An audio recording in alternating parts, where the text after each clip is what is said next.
Sex, Drugs, and Rock and Roll Show. I am Ralph Sutton. In with me for the first time as a co-host, or the second time as a co-host, I think. But like the fourth time on the show. Does that sound right? I think that's about right. Has that new album, Terrorizing Telemarketers Volume 7. A beloved comedian and the Everybody is Awful podcast. It is Jim Florentine. How are you, buddy? I'm good. Who were you in studio with me with? I can't remember. It wasn't that long ago. I don't remember. I don't remember. No, I some can't. Rock band that was just in studio. I don't remember what it is. But right now, in the heavily better late than never category, I would say definitely on the late side, a band that I fucking love for, I think we're talking about a decade at this point. It is Jake and Sam from Greta Van Fleet. How are you, boys? Hey, namaskar.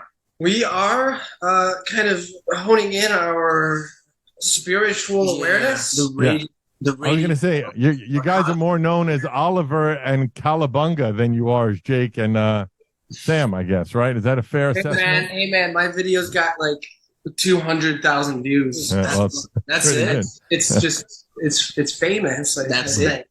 Next comes the cookbook. After that, the restaurants licensing my name out. It's all right. And then selling out. That's it. It's all just all flash in the pan theatrics, really. Let's jump right into that question. Sam, are you actually vegan, or you're just doing it for the goof? Well, there's definitely it's not illegal. It's just there's nothing illegal about not being. No, I'm just curious. I mean, it's fine. I think we should all eat more vegetables for sure. But are you vegan? Is just it seems like a fair question. You're putting out fucking videos as a vegan chef. It'd be nice to know if you're living the life. That's all. Look, Ralph. Don't test me. All right, fair enough. And by the way, no. Let's talk about this. This real quick. Okay. I am pescatarian, so I go fish. I love oysters. Mm-hmm. But mostly vegetables and tofu and that kind of stuff. Okay. Well, I know. When's the last time you guys were in New York? Honestly, it's Topanga, I think, or with the Django baby. Django, yeah, the jazz club. The Jim, where did you see them? You saw them somewhere in New York, Jim, right? That's Rebecca. Yeah, no, I saw them when they first came out at the Mercury Lounge when you guys just had the EP out. That was probably like 6-7 years ago. I think it's actually like almost 10 at this point, which is crazy. That's how we played Mercury in Berlin, I think, the first time we went to New York. That's cool, because I helped build the largest vegan brand in New York City. I used to work in the food industry. I don't do that anymore. Yeah, but I'm not vegan. I just do think we should all eat more vegetables. You just capitalize on. I just capitalize. That's my money. I'm a Jew. That's how we do it. We make money. Leave us alone, for God's sake. So, so Jake, by the way, I said this at the top of the show to your, I guess, publicist, that I am also a twin, but my story is far more unique and better than your story, because you're just 5 minutes apart. Big fucking deal, right? I was born New Year's Eve at 11:58 p.m. 1969. My twin brother 4 minutes later, different day, different year, different decade, because he was born in the 70s and I was born in the 60s. Top that. Wow. So you were like smoking weed and wearing. Yeah, I was a cool 60s baby, right? Glasses. Yeah, exactly. He was wearing like clogs. Yeah, he was like doing like. He's like, the platform. It was disco era then, maybe. And Ralph, you were saying before that your mom didn't even know she was having twins. Like because your brother just popped out like 9 minutes later or something. When I came out, they realized, oh shit, there's another one, because they didn't do the sonogram. We were 2.5 months premature. And I'm almost 6'6" and he's 5'7", so we are completely different. I'm even left-handed and he's right-handed, so we couldn't be any more different. Did they not have modern medical science? They're talking about 52 years ago, dude. Like they didn't do a lot of on the moon. He 1969. He didn't know there were two babies. They wrote The Wizard of Oz after Ralph. He grew up in the middle of fucking Kansas. Fair enough. All right, so a couple of topics off the top. Number one, you guys are going to be in Atlantic City in December, doing a great thing with Helping Hands auction and concert with Metallica in December as well. And then something that I never knew existed, maybe it's the first one, Lollapalooza, India in January. But several shows have been put on hold because Josh, your brother, had some sort of eardrum issue. What is going on with that? Yeah, he had an eardrum issue, and he just had an upper respiratory infection, bronchitis. I think it would be the umbrella that it falls under. Mm-hmm. And I mean, earlier in the year, Jake had pneumonia, and I don't know what the fuck's going on. I just, like, last week, just when we got off tour and we were supposed to be playing shows, I just got this horrible, horrible flu where I just had to sleep for 2 days. You guys are supposed to be young and strong. You're 25, 26 years old. What the fuck, guys? I know we feel a bit prosaic. Yeah, I think we just have to probably drink a little bit less, and then we'll be good. What did I hear? Was it the salty dog is the Greta Van Fleet drink of choice? Am I right with that? That is a very popular one. It's a popular choice. I would say tequila is the subsidiary. Sure. Yeah, I don't usually go for vodka. Okay, I'm a silver tequila person. Jim, I called you James. Jim, are you sober or you still drink? No, I still drink. Yeah, I don't know. I try. Yeah. I only drink during the show usually when we're live in studio. That's my one night a week, or if I'm on a date and I'm trying to get laid. Those are my two times that I'm drinking. Drinks of choice. So I guess you haven't drank in a while then. I haven't drank in a while. Silver tequila is my. I do silver tequila and club soda because I'm fat and old and there's no calories in it. So that's what I do. All right. Jake, are you aware? And I'd love to know if you actually saw this. There is a fucking documentary about your striped blue jeans. Have you ever seen that? And did you ever realize how batshit crazy it is? Wow, people have too much time on their hands. There's a pair of blue jeans that you have that have a stripe down the side, and there is a 15-minute documentary about it.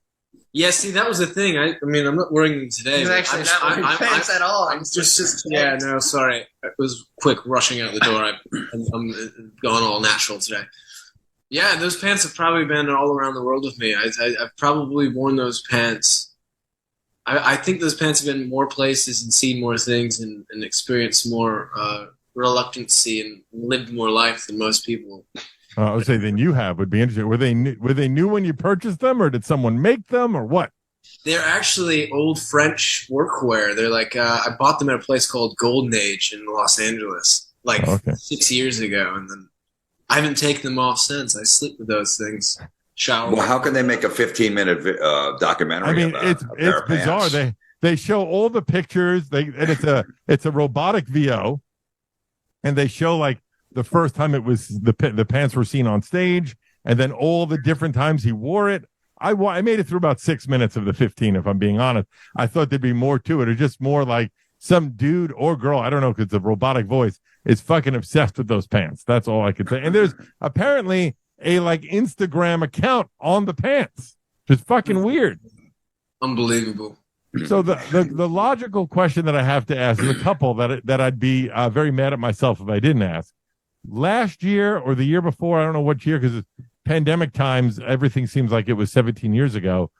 You guys were super viral from an SNL performance. Well, your brother's scene was from the SNL song, where there was thousands of people doing the You're the One song TikTok. Did you guys embrace it? Did it bother you? Did you be glad were you happy the song was getting played a million times? What was your thought on that? Well, I think the first moment that we figured out that it was happening as we started being followed by a bunch of 12-year-olds in the tens of thousands. It just, kept going. And from there, we were like, okay, what's TikTok? And our team here explained it to us, and we said, yeah, let's make a TikTok account. Okay, so that inspired you. You guys were not on TikTok yet? I don't think so. No, it was such an inspiring thought, proposal of TikTok. It's just really artistic, really, and you have a lot of time on the platform. It's an elevated, really articulate, it's a platform, subversive, intellectual platform. Yeah, yeah. Well, do you think you got any young fans from there, from them seeing the TikTok and the song and all that? Certainly, yeah. I mean, I think that the TikTok culture is pop culture, and it's very telling to know that your videos are, 20 seconds at maximum. Now it's 10 minutes. You can do 10 minutes on TikTok, I think. You can? Yeah, you can. 10 minutes? Now you can. I thought it was just 60 seconds. How many TikTok followers you have? Well, I wanted a reason to also follow a bunch of 12-year-olds, so that's why I started a TikTok account. Well, that's your thing, Ralph. He was born in '69. That's a good point. No, I have a TikTok account, and I have someone run it. I never even logged in. He's like, "You got millions of views on your comedy stuff." I'm like, "I don't care. Good." Yeah. I won't look at it. I'm like, I can't. I'm not logging in. I'm not going to fight with people that don't understand the comedy, and I'm not dealing with any of that. Yeah, I hate social media. I couldn't even tell you. I pay someone to post for me. I take pictures. It goes to some fucking OneDrive, and they put it up. I don't want to be bothered. I don't care. All right, so we all have that in common here. There's a we all pay somebody else to do TikTok. Yeah, really the only reason why I have an Instagram account is to hit on chicks, and I'm very open about that. That's really the only dates I've gone on in the past year has been from hitting on chicks on Instagram. That's all I do. Because I'm a creep, James. I'm a creep. Yeah, it kind of comes off that way. Hey, so now, being that three of you are related, does Danny's vote count less in the band when you're trying to make decisions? No, I think it's a democracy. It's pretty good. It's 4 corners. That's it. You don't get the shake without it. So it doesn't matter at all, even though the three of you have spent a lifetime together. Pretty much. I mean, you can probably quantify Daniel as being an equivalent brother. We have spent a lifetime together with Daniel, and I've spent 2 lifetimes together with my brothers. Yeah. I guess that's fair enough. And Sam, you always play barefoot. Does that make you feel more closely connected to the earth or something? Is that None, man. Yeah, groovy, bro. Are you the more? Cause I think it's your brother's the one that's doing the Namaste videos and those kind of things on your YouTube. But right. But where is that spirituality lie between the three of you? Well, yeah, here's the thing: is Josh more philosophy than spirituality. I'd say more linked to Anaximander and sort of Khalil Gibran and like Zarathustra, that sort of thing. Yeah, I think a lot of it kind of started off as more philosophy based. I don't know. I think anything that you can really do to get a little closer to the spiritual connection that I think you have when you're born, and you kind of lose it as you navigate this society that we've set up. Anything that can get you closer to that is great. For example, I just took a walk in the forest for an hour today, and I had like God consciousness as I was leaving, and I was just like smiling. I have God complex, which is kind of close to that, but that's no. I'm conscious of the God and the spiritual realm around me when I'm in the forest. Do you guys all meditate? Is that a fair question? Do all 4 of you meditate or no? No, we don't meditate. All right. Well, then it kind of dilutes everything you just said, in my opinion. That's what I'm saying. Yeah, well, it does. We're phonies. It's rather counter. Jim, do you follow any philosophers or anything like that? Do you care? Like, the only guy I ever liked was Alan Watts. Is there anybody that you like? Alan Watts is lovely. Eastern philosophy. The yogis of the Himalayas. What I don't like is every time I dive into one of these self-proclaimed gurus or people with followers, they're always human garbage. If you look into the person, maybe their message is nice, but so many times they just did horrible things to people. So Alan Watts is one of the few who didn't, and that helped me feel like he might be a little bit more of a truth sayer than these people who are just trying to fucking manipulate people with maybe a positive message. Wasn't it Alan Watts who said that it wouldn't be so surprising if you went to bed and woke up one day and realized that you yourself was God, that you intended to be the one who is the worst when I looked into him is Satguru. Oh my God. And he's do you know who that is, by the way, Jimmy? No, I don't know that. No. I do another podcast on health and wellness, right? And so for the first year, my co-host is really into all these people, and he would send me like the guru of the week, so to speak, and I would delve into it and look into it and see what I thought about it. And almost every time these people were fucking garbage, and it really bothered me. I know you're supposed to separate art from the artist, but it's different when you are manipulating people with your message. That's just we're getting. You need context for that kind of thing, and you have to look at someone and see, okay, are they practicing what they're preaching? And it may come from a spot where you're more under a microscope. Maybe everybody, if you look at them in the right way, is human garbage. Maybe this person is just an example like everybody else. Like we're all perfect examples. Like for instance, Satguru, he charges donations to go do his things, but if you call it a donation, it's not taxed, even if it's mandatory. So that's kind of scummy. All right, we're getting off topic. I'm sorry. Let's get back into a happy. Yeah, I know. I want to look. I saw you guys back at the Mercury Lounge probably 7 years ago when just the EP was out, and it was all like middle-aged dudes at the show, and I'm like, man, is this the band that's going to bring young people back? Then I recently saw you open for Metallica in Pittsburgh, and I couldn't believe how many young people were into the band.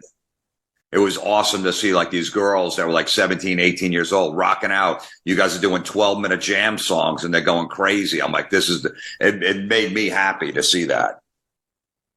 Yeah. I mean, it's really interesting, the sort of evolution that we've had with I suppose, audience specifically. It seems that we kind of sort of started the other way around, where when we first started playing shows, we saw a lot of older sort of audience members, which I think, like relative to the sound that we've sort of curated, it makes a lot of sense. And they don't let 16-year-olds into dive bars. That's also that's true. Yeah, that's true. That's a good point.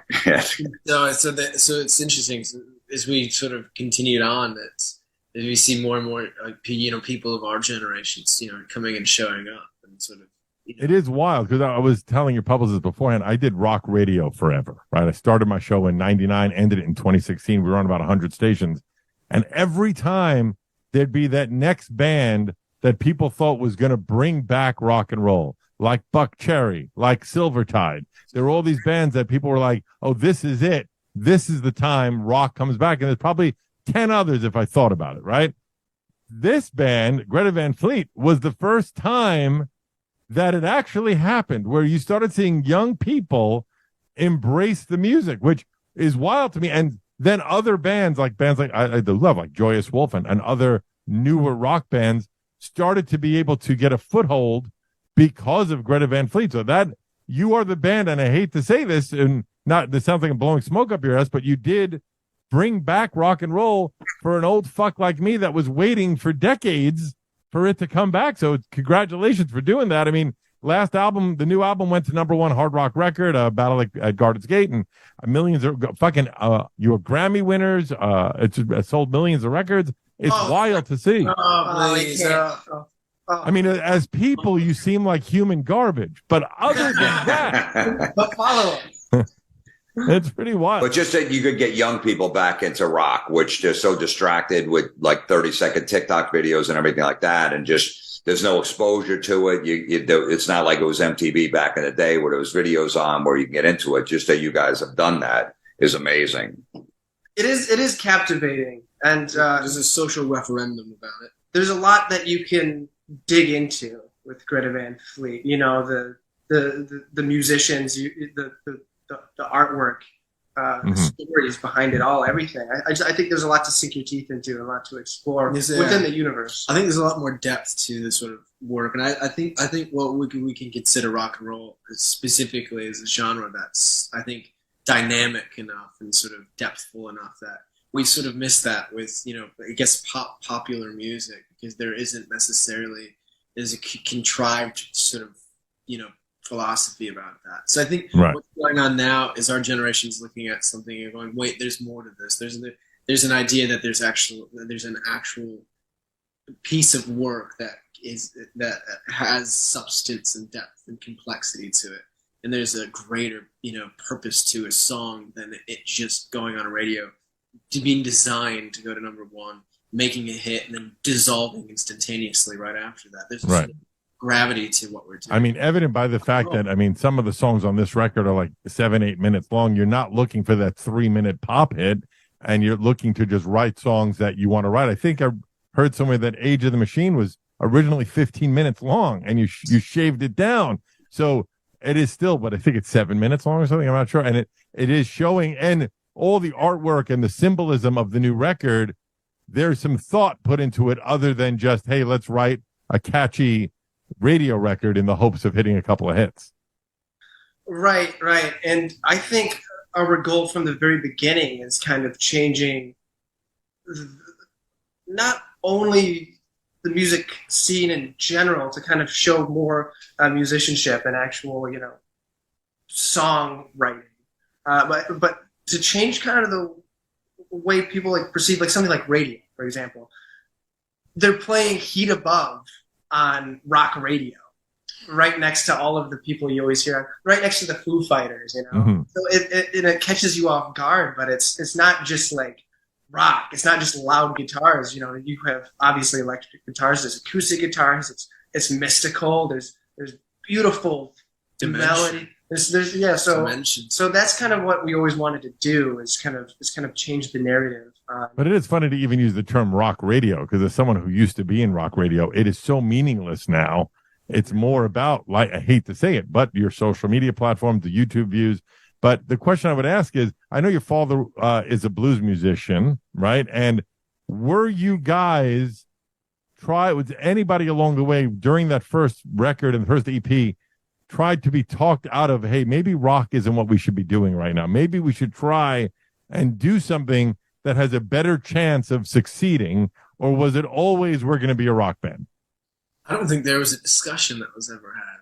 I think it just sort of like... It was more like, do you like this riff? Like, sorry, boys. Like, oh, yeah, I can play to that. And like, yeah, there it goes. That's rock and roll right there. Yeah. Well, that's what I was told, that, Jake, you were the one that started playing guitar very young and so into it that after the rest of your brothers realized it's not a phase, that's how the band's genesis happened. Is that right?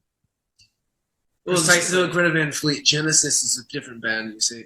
No, I never heard of them. Are they new, Genesis? Am I right with that, though? Is that what happened? Like, yeah. I think it was, obviously I had started playing at a really early age, around 3-ish, and that sort of, that became like I started playing guitar. I was thinking about 3 years old. That's by the time Daniel's there. And that's when I learned Freebird and Genesis. No, I wrote my first song. Yeah, and so I guess these guys started coming along, and it was interesting. I mean, I had always wanted to sort of form a group, but. So do you make them thank you, like at least once a month? Say thank you to me for. Yeah, that's it. That's what they do. That's the least they could do. He doesn't like to take it to the face, though. He prefers little note cards that we send him in the mail. Right. It would be too complex. I just have it on auto renew. By the way, the clip, he doesn't like to take it to the face, could mean something very different taken out of context. Well, really, Ralph? Really? What guru taught you that, Ralph? So going back to Battle, the new record it's a little almost a year old now, but came out in over a year old. You released it in the fucking heart of the pandemic, like right when everything was locked down. I have to imagine that was agonized over. Like, maybe we should hold off on this, or is it that you just didn't want to sit around with it anymore? The great thing that we kind of did to manipulate the situation, horrible shutdown, very bad, just for the record. But we were able to note that, everybody. Ralph, you got that? On the record. But what we did to kind of manipulate it to work in our favor is we poured so much more time into the making of the album. All of the inside cover and all of the design and, gold metallic. And we added 2 more songs. We filmed. All of that footage, like My Wasting footage, that was filmed at the beginning of the pandemic when we were writing for the album after the Battle at Gardens Gate. And we had a couple of songs for the Battle at Gardens Gate that we put on there because it felt like it fit more than the other tracks that we had. Oh, wow. Okay, that makes sense. So it gave us a lot of time, and it gave us a lot of opportunity to just go deeper and deeper and explore and create. I read that because you did create everything in the studios and not really play live, you had to then learn how to perform these songs live because they were created in the studio. Yeah, that's true. That's why I went to the lab and I got this arm added under my other arm. It's pretty immediate. We call it Queen's rules. It's like Queen is a good example of that. It's such a layered records, and it's like if you can strip it down and make it sound good. It's like that. That's all that matters. Yeah, it's like, okay, really kind of an interesting sort of experiment for us to take something like the Battle at Gardens Gate, which is so dense and sort of cinematic and layered, and strip it down, and it almost made it more powerful. Yes, it's in a live environment, and what we've learned this year from doing a full arena tour is that the more simple that you can make these parts is kind of the better. But for our music, some of these things are kind of wildly complicated. And sometimes it sounds complicated and it's not, or sometimes it's really complicated and it doesn't sound that way. So it's kind of about honing that in for a very reverberant, very big room with a lot of people screaming. Context. Jim, when you went to go see them that first time, was the single out already and you knew that, or did someone say, go check out this band? No, the EP was out. My friend, comedian friend Dean Del Rey, turned me on to you guys, and we got in there. The place was packed and stuff. So I was already into them at that time. And just the EP was out. Yeah, Dean Del Rey, he brought us in to do, I think he had a podcast. Yeah, he still does it. Yeah, I've done it. Yeah, I think I'm sure you've done it too. Yeah, Let There Be Talk podcast. Yeah. So Dean's like, hey, he was in New York. He's like, we're going to go see Greta. I go, I'd love to. I know the show was sold out. So we got to see you. We met you guys briefly afterwards, and he turned me on to the band. Tape that in LA. It's on the Strip. Is it the Laugh Factory? Yeah. The Laugh Factory, and we were all like underage, so we had trouble at the door. It was like really 3:00, so like the manager had to like get us in, or we snuck in, or something like that. Snuck us into the basement, and we're sitting down there with Dean, like drinking beer, and security comes down like halfway through, like, you guys can't be in here. Oh man! So we snuck back out. I give Dean credit because I always, when I was doing radio, I would always try and find the next band that was going to be big, or the next band that like spoke to rock and roll. I remember another one that I would say went on that list of, oh, this band is going to bring back rock, was The Darkness. Everybody was talking about them for about a year, and then they dissipated. Airborne would be another one. But what's great about you guys now is the second record has come out, and the second record is not a sophomore curse. It's selling well. It's doing great. There's singles on the radio, and that or I hate saying radio, but singles that are doing well. So that gives me hope that, rock is maybe eking its way back a little bit. It feels good. Sure. Yeah, I think the rock and roll idealism, it's not necessarily a sound, but you know it when you hear it, you know it when you see it. Yeah. The thing is, like, our generation sort of coming back, sort of swinging in a way. It's like there's a lot of rock and roll bands that are absolutely amazing that are sort of rising to the top, rising to the occasion, and it's like it's definitely feel like there's something going on underground here. Yeah, I'm starting to see bands like that. It's just great to see that feels like, oh, maybe, and I'd love it to be bands that I look too old to go see. That would make me happy because I want to be the oldest man there. Like, what is this fucking old geezer doing here? By the way, the biggest bone I have to pick with you, Sam, is this. They asked you somewhere, what would your last meal be? Okay, what would your last meal be? And this was his answer, Jim. Soup? Soup was his answer. Your last meal is soup? What the fuck is wrong with you? What kind of soup? You said you would make it yourself and it would be soup. Well, I was obviously drunk. Yeah, was it an interview? Yeah. I don't care. It's out there on the internet. Yeah, he's probably just busting balls. Yeah, he's drunk. Yeah, it's soup. Guess what? Now this is going to be out on the internet. We're going to debunk it, okay? Here we go. You ready for this, Ralph? I'm going to Florence, Italy, and I'm going to have myself a truffle pasta with white sauce. That's it. Nothing fancy. There you go. Maybe a little truffle. Maybe a little white sauce. Much better. Much better than soup. Much better than soup that you made yourself, Sam. Much better than soup you made yourself. That's pretty bad. That's a pretty bad answer. And also, I just want to hear this one because sometimes you read internet rumors, you know if they're true. Is it true, Sam, that Jake cut off the tip of your thumb when you were kids? That is true. That's not nice. Why did that happen? Was this thumb? How did that happen? Well, it's hard. The details are hazy for sure. How old were we? I think 6 and 9, probably. 6 and 9. 6 and 9. Somewhere around there. We were just, making stuff in the yard, and Jake had a jackknife. I was trying to teach him a life lesson. All right, yeah. Thanks, big bro. You're welcome, Sam. Yeah, that's good. It worked for Tony Iommi. He lost tips. Yeah, now it's perfect for bass playing.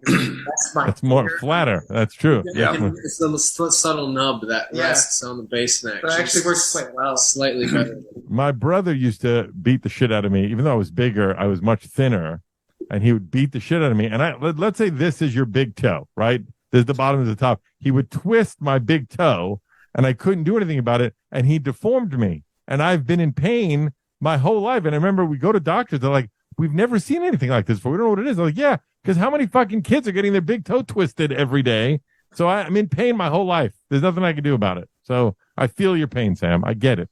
It sucks, bro. Sorry, It sucks boys. big time. It sucks. All right, so where did the characters Calabunga and Oliver Reed actually come from? Like, what's the story there? Is Oliver Reed a play on the actual Oliver Reed? Yeah, well, we love comedy, and we someday want to, get our foot in the door in the comedy world and do maybe perhaps a sketch show or something.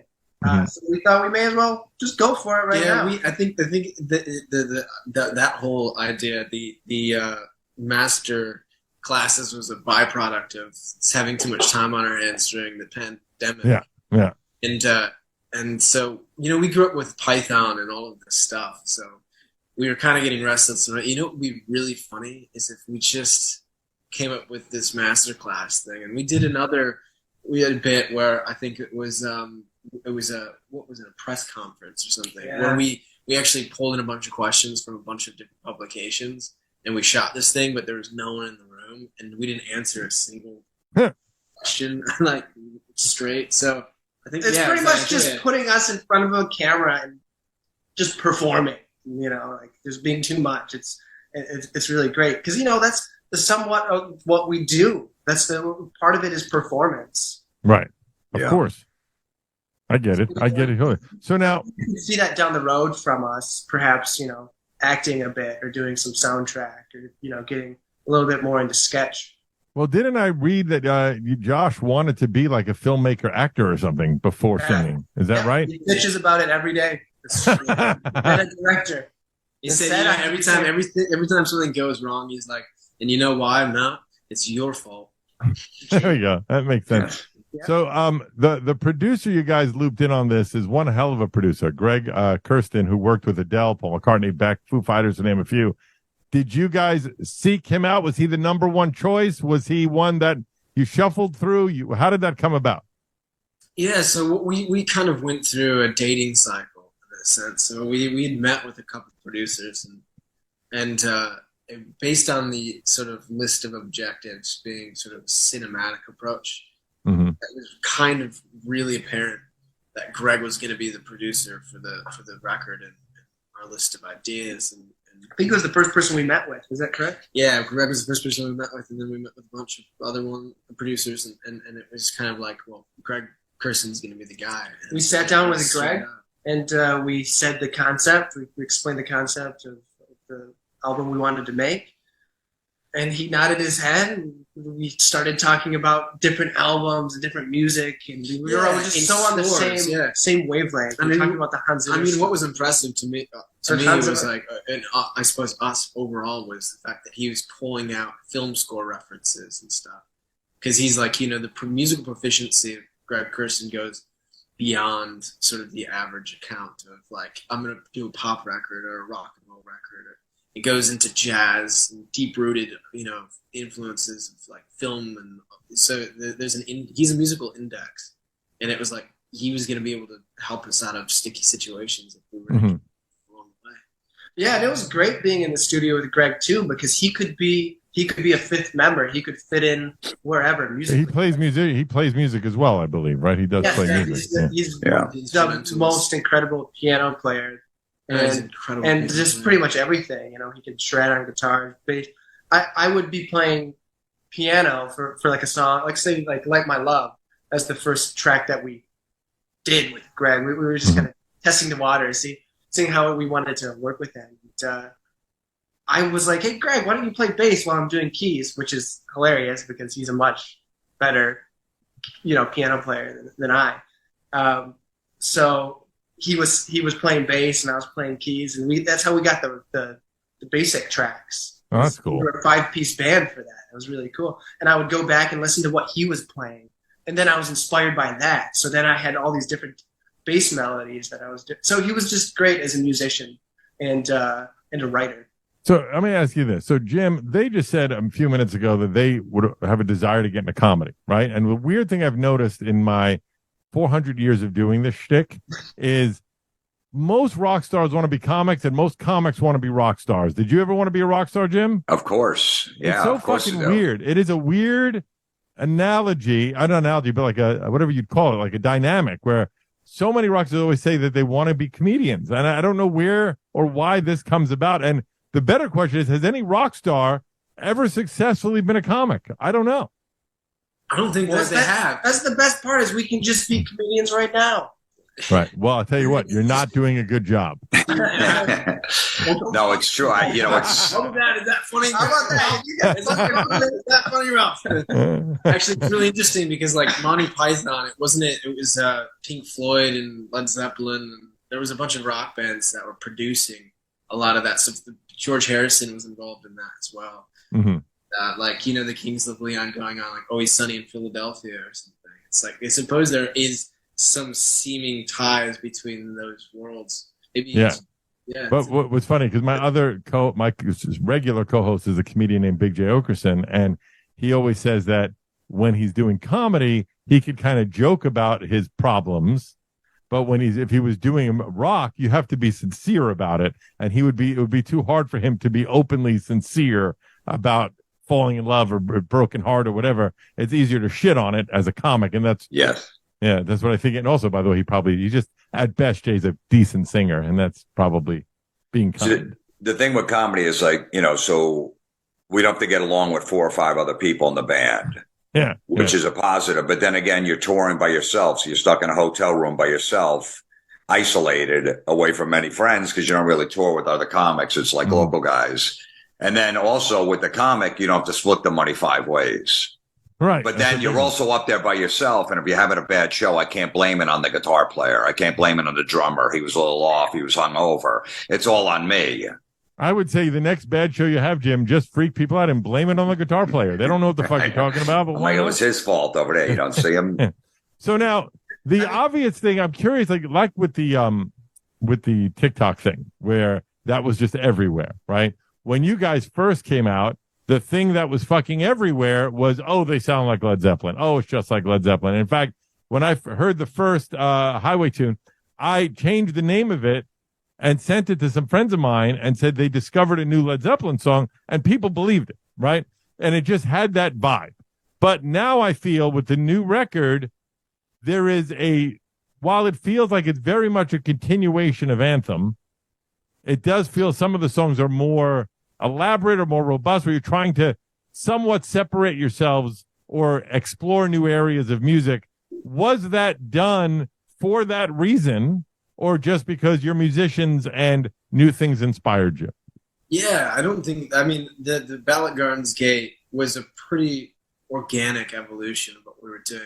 I don't think we ever sat down and said, here are our set of objectives, musically speaking. It was just kind of bridging into new territory sort of naturally. And it wasn't like, I think that some homage to Anthem of Peaceful Army being a part of the Ballot Gardens Gate was simply because it was something we had previously done. And yeah.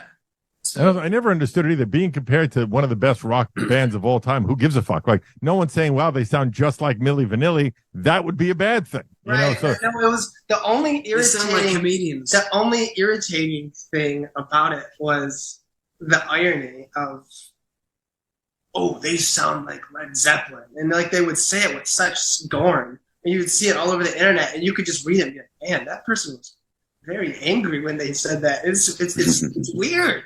It is weird. And it's also like, and my thought when people said that, it's like, yeah, and the problem being, like, what's the fucking problem? It's great. It's a good song. Who gives a fuck? It's just like a comic when you first start out. You're influenced by someone that you liked, that you admired, and then eventually you find your own voice. Right. I've been working on my airline peanuts joke for a long time. That's just who I am. Yeah, exactly. That's exactly the thing. Is you it's called inspiration. You're inspired. Isn't you see like George Carlin, you're like, man, that's fucking hilarious. Let me do a bit like that. Yeah. Right. Richard Pryor. Yeah. I mean, I read, Jake, that you played Sunshine of Your Love at 12 years old in a guitar store. People are like, oh, that kid's good. I mean, you were just all products of rock and roll. You grew up in a town. Michigan has a ton of fucking classic rock artists coming out of there. So it just makes sense. Why wouldn't you be influenced by your surroundings? Yeah. I mean, that's the thing. It's like, if what we were doing wasn't organic, or if it was contrived because we were trying to do something that we weren't, I think that would be pretty obvious. Right. The thing is, we're sort of, all we can really do is be truthful to the environment we grew up with, the influences that we grew up with. It's like, and I think what Oscar Wilde said it as well, but like, you know, what the idea that like emulate, well, that too, but emulation is like the sincerest form of flattery. It's like, right. So, you know, it's, or also, yeah. So, I mean, that's really, I mean, it's interesting. All we've really done, and I don't know how much of an offense it is to people and critics that we've just been who we are. And that's, right. It's so weird. It is a weird thing.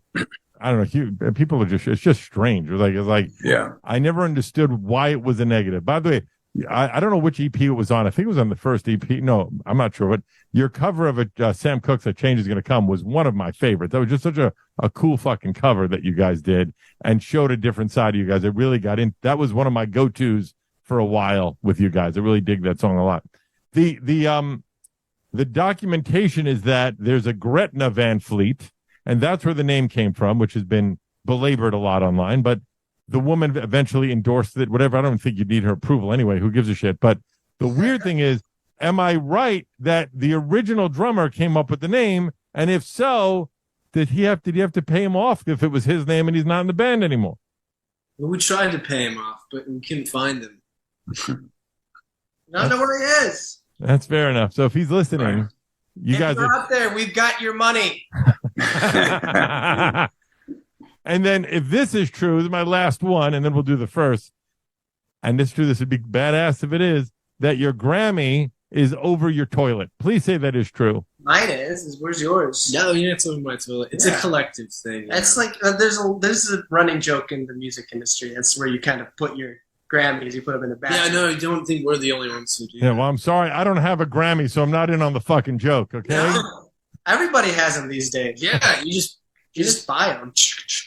Take that. So the new album, Battle at Garden's Gate, there's a lot of symbolism, and people are exploring what those symbols kind of mean. Is there like a actual answer to all that? Is it up for interpretation? Are you going to be releasing a legend to what each thing fucking actually means? Or is it up to the people to figure it out on their own? I mean, it's interesting because I think we have an understanding of it, being that we sort of created it, but I think the idea really is that it is for interpretation, because obviously it's going to mean something different to everybody. Mm-hmm. So the answer is it's up for interpretation. Pretty much, it's kind of on a spectrum of things. You see a symbol and you listen to a song, and the symbol and the song can kind of give you the same feeling. And when you put those together, they're kind of synonymous. And then there's a visual representation, a very simple visual representation for a song. Because when we're writing, we're actively talking about what environment are we in? Is it, it's raining and there's a horse running, through a field and there's lightning striking, so we kind of put ourselves in that environment when we're creating the song and the sonic landscape for that. Yeah, we thought maybe a visual representation for these songs rather than a numeric one would sort of add a layer to again, like synonymy with the song and this visual representation. And even the website, it just has, like, if you click each symbol, it takes you to that song. So it lets you know which symbol represents each song. And did you do it intentionally to fuck with blind people that can't be a part of it? No, we have it in Braille too. We have it in Braille. That's funny, man. And then Jay, I'm about to do the first with the guys. He said it. What was that? We're funny. We made it. No, I like it. There's definitely a future there in stand-up. Yeah. When you guys are on tour. Ralph. Yeah, he said a future. I don't know how long of a future, but a future. Jimmy, you have any other questions before we do the first? Because we're almost out of time with these guys. Well, I just like that. I was just very impressed with the Metallica audience when I saw you guys in Pittsburgh, how they embraced you guys and really enjoyed the show and were totally getting into it, whether they knew the songs or not. Maybe it was the first exposure to you guys, but it was great to see like older dudes being into your music too, besides the young people that were there. It was inspiring. It was great. Yeah, I mean, I think one of the most sort of, I guess, shocking things to us in a way is we've done we've opened for Guns N' Roses, and now we've done the Metallica thing, and the rumor was always going to be those audiences aren't going to be responding to you at all. So to be expecting that, and we show up. And it was Guns N' Roses or Metallica. The first show that we played, and it was pretty much exactly that. There was zero response to it. As a matter of fact, it looked like it was just like people were bored and not even trying to perceive what we were doing. But as soon as we played the second show, even Metallica or Guns N' Roses, everybody was completely responding to it. And so it's just the weirdest thing for us. I suppose that never became the reality. Everybody seemed to get what we were doing. It maybe took a single show or something, but after that, they'd embraced us. Yeah, we really don't do any opening slots, but we love Metallica and we love those guys. So whenever we can go out and jump on a date with them, we're always in for it. Their audiences they're not easy on the openers. Right. If they don't like them, they want it heavy and hard. And they're definitely there to see Metallica. It was really good to see. And Ice Nine Kills too, also. Great bill. And again, they're doing Metallica. They're doing Metallica. It's hilarious. They'll be opening for Metallica December 16th for the Helping Hands concert and auction. And you go to Greta Van Fleet. All the dates are listed there. And also doing 2 solo shows, or at least headlining shows, in Atlantic City, the 9th and the 10th of December as well. My last question would be, before we do the first, is that the time you remember, like when the time was where you realized, or did you not, it just happened slowly, when it was no longer just dudes that look like me and Jim in the audience, where it started to be younger audiences? Do you remember the show when you're like, oh, wait a minute, this is changing? That's a tough call. I really wish that there was that beautiful movie answer. It's like, like you go out on stage and then there's all these beautiful young people with white teeth in front. But it happened kind of slowly, like it was all older people, and then when we started playing like clubs, then there were young people coming out. Young people were figuring out about it, because the thing is, we're young. Yeah, you're like in your mid-20s, all of you, right? Right, and so people are our same age and younger kind of see us and go, wow, that's not happening. They're playing a kind of music that I really like.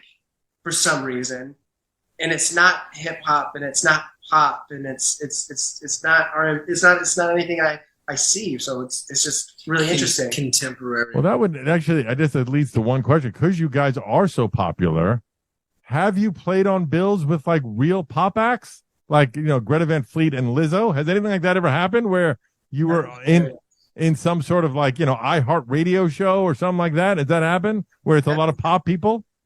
I feel it. We have maybe at a festival. Maybe, perhaps. Maybe at Download Fest or before Little Squeezy or whatever. Little Squeezy. I don't know if that's a real thing. I think that's isn't it? All right, so I'm going to do the first now. The first time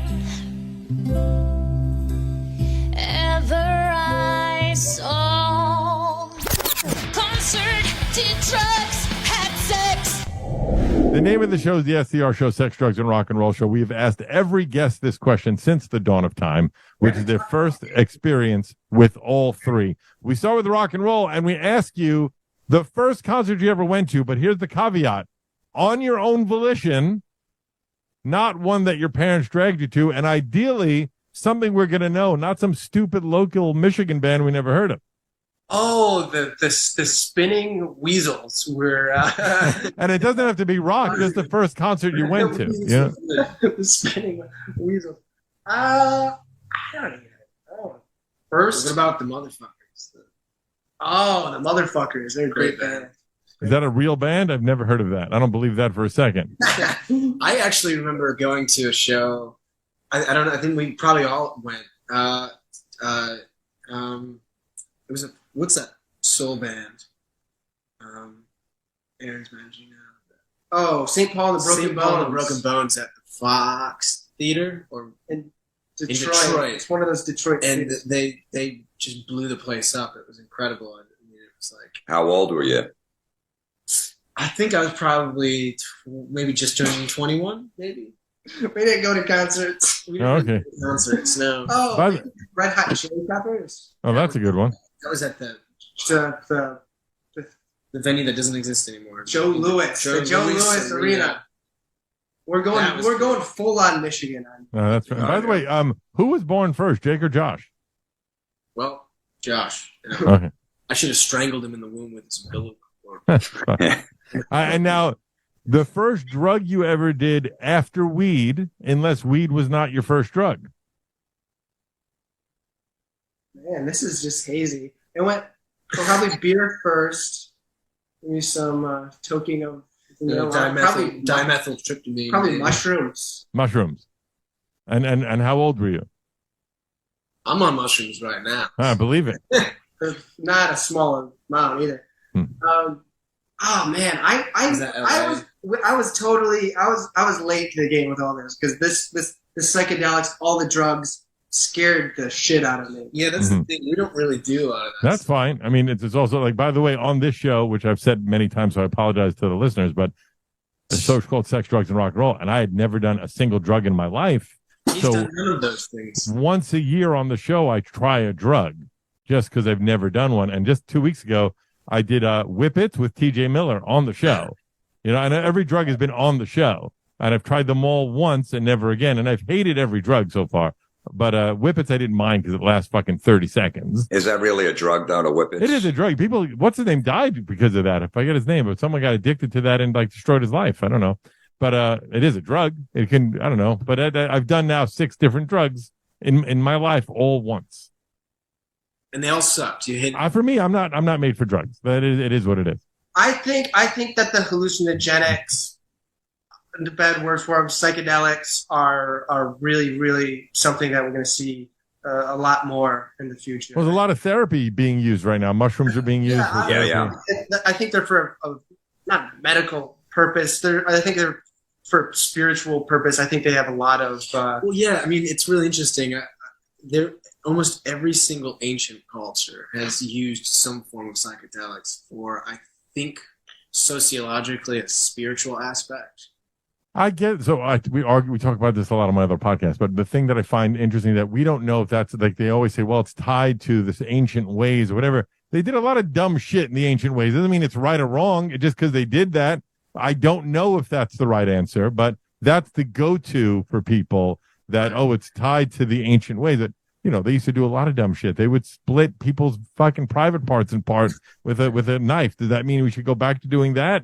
So I don't know what the right answer is, but I do see a lot of my friends that have done, I forget what psilocybin is the chemical in mushrooms, has helped readjust brains that were not doing well before. So that part, I'm logical. I'm not spiritual. I'm super fucking logical. And I always look at things that way. And then now lastly, which I know you guys are very evasive about this, so feel free you don't have to answer these questions, but the first time you had sex.